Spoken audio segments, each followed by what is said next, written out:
ചില ചിത്രങ്ങളുണ്ട്, കണ്ടു തീരുമ്പോൾ കണ്ണ് നിറയാതെ നമുക്ക് മാറ്റിവെക്കാൻ കഴിയില്ല. ഇത് ചൈനയിലെ സിച്ചുവാൻ പ്രവിശ്യയിൽ നിന്നുള്ള ഒരു 15-കാരൻ്റെ കഥയാണ്. പേര് റെൻജുൻജി.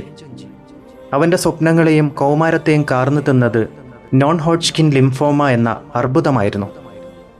ലോകം അവനെ തളർത്തിക്കളഞ്ഞു. സ്കൂളിൽ പോകാനോ കൂട്ടുകാർക്കൊപ്പം ഓടിക്കളിക്കാൻ അവന് കഴിഞ്ഞിരുന്നില്ല. മരണത്തിൻ്റെ തണുപ്പ് തന്നെ തൊടാൻ വരുന്നത് തിരിച്ചറിഞ്ഞിട്ടാവണം. ആശുപത്രി കിടക്കയിൽ വെച്ച് റെൻ ഒരാഗ്രഹം പറഞ്ഞു. എൻ്റെ കൂട്ടുകാർക്കൊപ്പം ഒരു ഗ്രാജുവേഷൻ ഫോട്ടോ എടുക്കണം. പക്ഷെ എഴുന്നേറ്റ് നിൽക്കാൻ പോലും ആ കുഞ്ഞിന് കഴിയുമായിരുന്നില്ല. അതറിഞ്ഞ് അവൻ്റെ സഹപാഠികളും അധ്യാപകരും ചെയ്തത് എന്താണെന്നറിയോ? ആഘോഷങ്ങൾ മാറ്റിവെച്ച് തങ്ങളുടെ പ്രിയപ്പെട്ട കൂട്ടുകാരനെ തേടി അവർ ആശുപത്രിയിലേക്ക് നടന്നു. യൂണിഫോം അണിയിച്ച് ഓക്സിജൻ സിലിണ്ടറിൻ്റെ സഹായത്തോടെ അവൻ്റെ കിടക്ക സാവധാനം ആശുപത്രി മുറ്റത്തേക്ക് എത്തിച്ചു. അവിടെ വെച്ച് റെന്നിനെ നടുവിലിരുത്തി അവർ ആ സ്പെഷ്യൽ ഫോട്ടോ എടുത്തു. സ്നേഹവും സമ്മാനങ്ങളും നൽകി അവനെ അവർ ചേർത്ത് പിടിച്ചു.